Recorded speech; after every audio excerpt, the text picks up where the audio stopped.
welcome to the Postgraduate Institute of Humanities and Social Sciences at the University of Peradeniya, the premier institute that actually provides postgraduate education and research within Sri Lanka. We cover all the areas, the fields within humanities and social sciences. It's quite a wide area that is actually covered at PGIHS. But in addition to postgraduate education and research, we also have a social mandate to carry out research that is socially relevant and of national importance. And so with that in mind, we at PGIHS are privileged to host this NLF project, which is actually looking at the implementation of the language policy in a multicultural society like Sri Lanka. Now, this is about the best place that is actually capable of handling this kind of a project. Now, why do I say that? Because Peradeniya itself is well known for being multi-ethnic, multi-religious, multi-linguistic. In fact, we at both at the Faculty of Arts and at PGIHS offer programs in all three languages, English, Sinhala and Tamil. And this is why I think to host this kind of a project, we are well equipped to do this kind of thing. We have a team of researchers from various backgrounds, from the Faculty of Arts, as well as from other institutions that have teamed up together to actually carry out this work. And the other interesting part of this project has actually been that we are not looking at language policy just for the sake of looking at language policy itself, but also looking at its implications in the lives of people. And so we have researchers from political science who looked at the ways in which language policy actually plays out in the day-to-day political lives of people. We have researchers from economics who looked at how the language policy has an impact on the economic lives of people. We've looked at the cultural side of things. We've looked at institutional factors. And so I think the project in that sense has been unique because it has been able to actually have a look at all these different factors and given us quite a lot of very interesting results at the end of the day. We actually started out the project just planning to look at just 4 areas within the country. But the results of those 4 areas themselves were so interesting and so revealing that our team actually approached NLF, the project office, and actually asked about actually expanding the project because it seemed like there was a lot of information that was being gathered and a lot of findings that were very relevant. Normally we think of language policy, the natural implication is to just think of Sinhala, Tamil and English. But this project has actually brought out many other factors, even including minority languages within the country, even endangered languages within the country.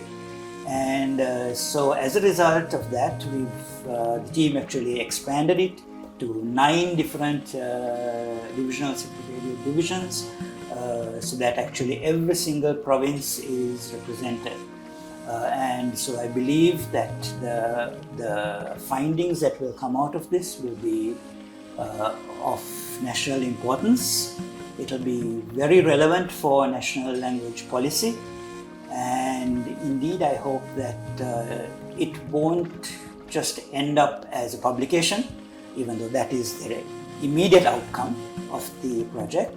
But in the years to come, we hope that these findings will actually make its way into policy planning and policy implementation within the country itself.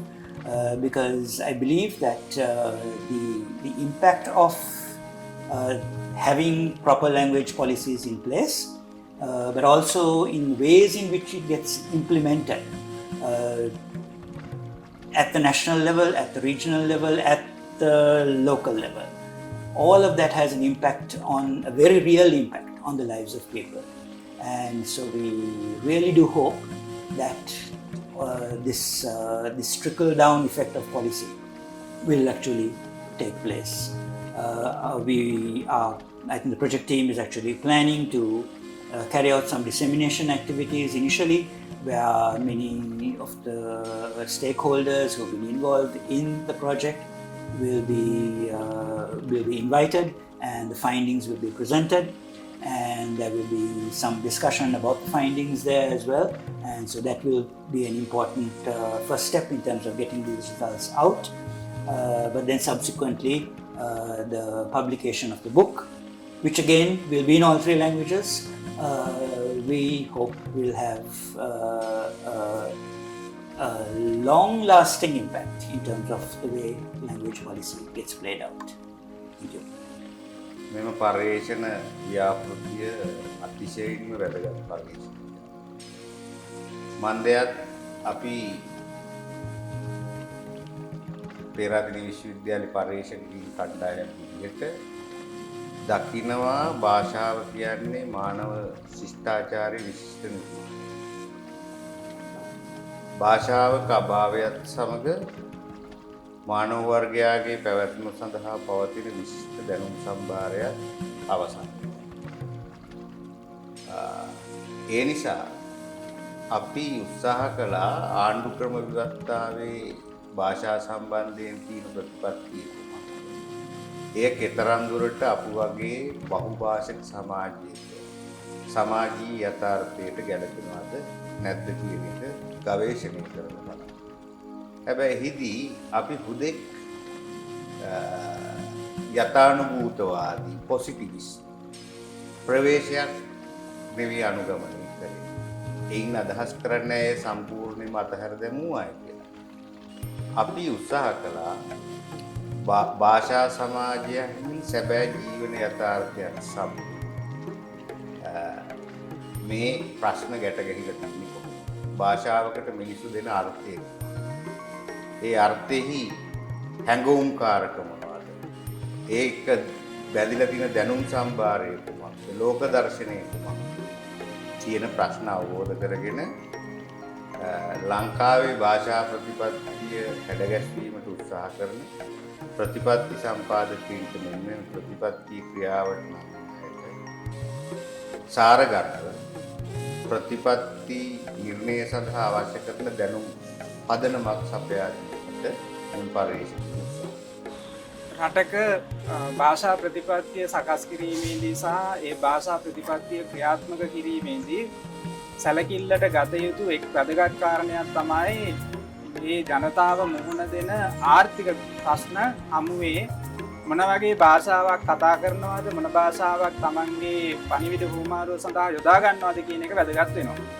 විශේෂයෙන් අපි දන්නවා කැනඩාව, දකුණු අප්‍රිකාව වගේ රටවල් Tamanගේ මේ භාෂා ප්‍රතිපත්තිය සකස් කරද්දී ආර්ථික දෘෂ්ටි කෝණයකින් එහෙම නැත්නම් ආර්ථික දැක්මකින් යුතුව භාෂා ප්‍රතිපත්තිය දිහා, භාෂා තෝරා ගැනීම දිහා නැඹුරුතාවයක් දක්වලා තියෙනවා.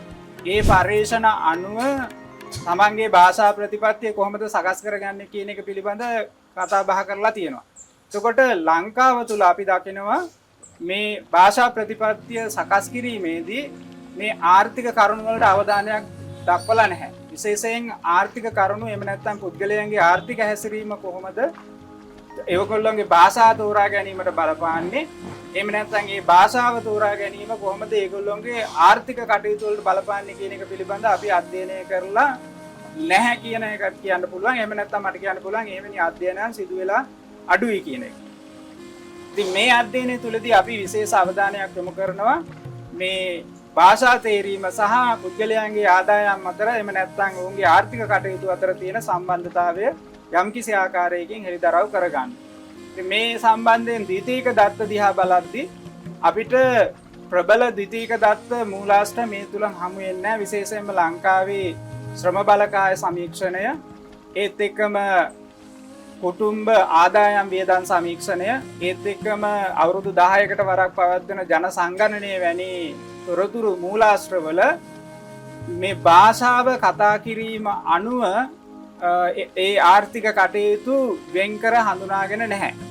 ඒ භාෂාව එහෙම නැත්නම් ඒ සමීක්ෂණයට ලක්වන පුද්ගලයන්ගේ භාෂාව කුමක්ද කියන එක පිළිබඳවත් ප්‍රශ්නාවලිය තුල සඳහනක් කෙරිලා නැහැ. ඉතින් මේක මම දකිනවා විශාල අඩුවක් විදිහට ලංකාවේ භාෂාව සහ ආර්ථික කටයුතු පිළිබඳ පර්යේෂණ ශාස්ත්‍රයේ මුහුණ දෙන. ඉතින් ඒ ගැටලුව අවම කිරීම සඳහා එහෙම නැත්නම් ඒට යම්කිසි විසඳුමක් ලබා දීම සඳහා අපි මේ පර්යේෂණය තුලදී උත්සාහ ගන්නවා. අපේ ප්‍රශ්නාවලිය තුල අපි ප්‍රශ්න ප්‍රධාන කාණ්ඩ 3ක් ඇතුළත් කරලා තියෙනවා. භාෂාව කතා කිරීමේ ප්‍රවීණත්වයත් ඒ භාෂාව කතා කිරීමේ ප්‍රවීණත්වය අනුව ඔවුන් තමන්ගේ ආර්ථිකයේ දිහා දකින ආකාරයත් රටේ සමස්ත ආර්ථිකයේ දිහා දකින ආකාරයත් හෙළිදරව් කරගන්න. ඉතින් ඒ දත්ත අපි මේ වෙන විට විශ්ලේෂණය කරමින් පවතිනවා. අපිට පෙනී යනවා ඒ ප්‍රධාන භාෂා කතා කරන පිරිස අතර මෙන්ම කුඩා සුළු භාෂා කතා කරන ජනතාව අතරත් මේ ආර්ථික තේරීම සහ ආර්ථික කටයුතු පිළිබඳ ඔවුන් දක්වන ඔවුන්ගේ අදහස් ඔවුන්ගේ දැකීම වෙනස් ආකාරයෙන් බලපාලා තියෙනවා. ඉතින් මේක අපි දකිනවා අර ජනවාර්ගික ගැටලු පිළිබඳවදී අපි දන්නවා අපිට අර lesson learn and reconciliation committee එකෙන් අපිට නිර්දේශ දීලා තිබුණා රජයට මේ ජනවාර්ගික ගැටලුව විසඳීමට නම් මේ භාෂාව සහ ඒ භාෂාව භාවිතා කිරීමේදී ඇති වෙලා තියෙන ආර්ථිකමය කරුණු කෙරෙහි අවධානයක් යොමු කරලා රජය තමන්ගේ ප්‍රතිපත්තිය ඉම්ප්ලිමන්ට් එහෙම නැත්නම් ක්‍රියාත්මක කළ යුතුයි කියන එක. නමුත් ඒක මම හිතන්නේ කොයිතරම් දුරට රජය ක්‍රියාත්මක කරලා තියෙනවද කියන එක පිළිබඳව. ඉතින් ඒ පිළිබඳවත් අපි මෙතෙන්දී අවධානයක් දැක්වීමට කටයුතු කරනවා මේ පර්යේෂණ තුලින්. ඉතින් ඉදිරියේදී අපි බලාපොරොත්තු වෙනවා විශේෂයෙන් ආර්ථිකමය පැත්තෙන් පුද්ගලයන්ගේ භාෂා තේරීම කොයි ආකාරයෙන්ද බලපාන්නේ කියන එක පිළිබඳ මේ අධ්‍යයනය තුලින් හෙළිදරව් කරන්න. ඒක මම හිතන්නේ මේ අධ්‍යයනයේ විශේෂ அம்சයක් விதிයට අපි ඉදිරියට ගේනවා. இது மொழிகள் சம்பந்தமான ஒரு ஆய்வு. பேராதனை பல்கலைக்கழக ஆய்வு குழுவினாலே இந்த மொழிகள் தொடர்பான ஆபத்துக்குள்ளாகாத மொழிகள் அல்லது மொழிகள் தொடர்பாக ஏற்படுகின்ற பிரச்சனைகள் தொடர்பாக நாங்கள் ஒரு ஆய்வை மேற்கொண்டோம். இந்த ஆய்விலே மொழி என்பது உண்மையாக மொழி அடையாளத்தின் மீது இத்தகைய பாதிப்பை செலுத்தி இருக்கிறது. குறிப்பாக கலாச்சாரம், பொருளாதாரம் மற்றும் சமூக ரீதியாக மக்களிடையே இந்த மொழி அடையாளம் என்பது எவ்வாறு மிகப்பெரிய பிரச்சனைகளை ஏற்படுத்தி இருக்கிறது என்பது தொடர்பாகத்தான் இந்த ஆய்வுகளை நாங்கள் மேற்கொண்டிருந்தோம். இதிலே முக்கியமாக பல சுவாரஸ்யமான கண்டுபிடிப்புகளை நாங்கள் மேற்கொண்டிருக்கின்றோம். உதாரணமாக ஒருவருடைய அல்லது ஒரு மொழியை பேசுகின்றவர்களுடைய அதாவது மொழி அடையாளம் என்பது மொழி அடையாளத்தின் ஊடாக ஏற்படுகின்ற அவருடைய சமூக மற்றும் இன அடையாளம் என்பது எவ்வாறு கேள்விப்படுத்தப்படுகின்றது, அது எவ்வாறு சவாலுக்கு உட்படுத்தப்படுகின்றது போன்ற விஷயங்களை பற்றி நாங்கள் பார்த்திருக்கின்றோம். உதாரணமாக நீங்கள் பார்த்தீர்களாக ஆனால் நாங்கள் நீர்கொழும்பிலே ஒரு நேர்காணலை மேற்கொண்ட பொழுது நாங்கள் தெரிந்து கொண்டோம். அதாவது மீன்பிடி சமூகத்தைச் சேர்ந்தவர்கள் அவர்கள் ஒரு குறிப்பிட்ட காலம் நீர்கொழும்பிலே இருப்பார்கள், இன்னொரு குறிப்பிட்ட காலம் அவர்கள் மன்னாருக்கு போவார்கள். நீர்கொழும்பிலே இருக்கின்ற சமயத்திலே அவர்கள் ஒரு பிள்ளை பிறக்கின்ற பொழுது அவர்கள் அங்கே பிறப்பு பதிவை மேற்கொள்ள வேண்டிய தேவை ஏற்படுகின்றது. அப்பொழுது அவர்கள் ஒரு சிங்கள பிறப்பு பதிவாளரிடம் மேற்கொள்கின்ற பொழுது அவர் சிங்களவர் என்று குறிப்பிடப்படுகின்றார். இதே நபர் மீண்டும் மன்னாருக்கு போயிருக்கின்ற பொழுது அங்கே அவருடைய இரண்டாவது பிள்ளை பிறக்கிறது. அங்கே அவர் ஒரு பிறப்பு பதிவை மேற்கொள்ளும் பொழுது அவருடைய பிள்ளை தமிழ் என்று குறிப்பிடப்படுகின்றது. ஆகவே ஒருவர் எவ்வாறு இரண்டு விதமான இன அடையாளங்களை கொண்டிருக்க முடியும் அல்லது மொழி அடையாளங்களை கொண்டிருக்க முடியும் என்ற மிக முக்கியமான கேள்வி ஒன்று ஏற்படுகின்றது. இது எதிர்காலத்திலே அவருக்கு சமூக ரீதியாக பாரிய பிரச்சனைகளை இது ஏற்படுத்தி இருக்கின்றது. அதே போல நீங்கள் இன்னொரு விடயத்தை பார்த்தீர்களானால் குறிப்பாக கொத்மலையிலே என்ன நடக்கிறது என்றால், கொத்மலையிலே ஒரு தமிழ் குடும்பம் அவர்கள் பிறப்பு பதிவை மேற்கொள்கின்ற பொழுது வைத்தியசாலையிலே பிறப்பு பதிவு அதிகாரி சிங்களவராக காணப்படுகின்றார். அவருடைய ஆண் மகன் பிறந்தவுடனே குமார் என்று பெயர் வைக்கிறார்கள். ஆனால் அவர் தவறுதலாக குமாரி என்று எழுதிவிடுகிறார். ஆகவே 6 வருடங்களுக்கு பின்னர் பிள்ளை பாடசாலையில் சேர்க்கின்ற பொழுது இங்கே பெண்ணுடைய பெயர் இருக்கின்றது, எப்படி ஒரு ஆண்மகனை நீங்கள் கொண்டு வந்து சேர்க்க முடியும் என்று கேள்வி எழும்புகின்ற பொழுது இந்த மொழியும் மொழி அடையாளத்தின் ஏற்படுகின்ற பிரச்சனையும் எவ்வாறு ஒரு குடும்பத்தினருக்கு சமூக பிரச்சனையாக உருவெடுத்திருக்கிறது என்ற விடயங்களை நாங்கள் பார்த்து கொள்ளலாம். அதே போல இந்த மொழியின் காரணமாக சில மொழிகளை அவர்கள் தங்களுடைய வரலாற்று, உதாரணமாக தெலுங்கு, போர்த்துகேய மற்றும் மலையாள மொழிகள் காணப்பட்ட பொழுதும் இந்த மொழிகளை அவர்கள் முன்கொண்டு செல்ல தயங்குகிறார்கள் என்றால் சமூகத்திலே இந்த மொழிகளுக்கான வாய்ப்புகளும் சந்தர்ப்பங்களும் இல்லை. அதே போல முக்கியமாக தமிழ் மொழிக்கான இடம், அரசியலமைப்பிலே தமிழ் மொழிக்கான இடம் காணப்பட்ட பொழுதும் கூட நடைமுறையிலே தமிழ் மொழிக்கான இடத்தை அல்லது அந்த மொழி அமுலாக்கத்தை நடைமுறையிலே சரியாக ஏற்படுத்தி கொடுத்திருக்கவில்லை.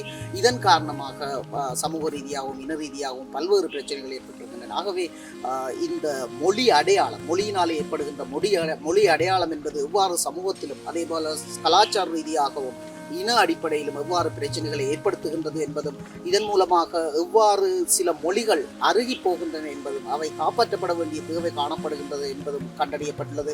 இதிலே மிக முக்கியமாக நாங்கள் சொல்வது என்னவென்றால், அரசாங்கம் இது தொடர்பான விடயங்களை கவனத்தில் எடுத்து நிச்சயமாக மொழி தொடர்பான கொள்கைகளை மேலும் மேம்படுத்த வேண்டும், அவற்றை மேற்கொள்ள வேண்டும் என்ற விடயத்தை தான் நாங்கள் இங்கே பேசுகின்றோம். நன்றி.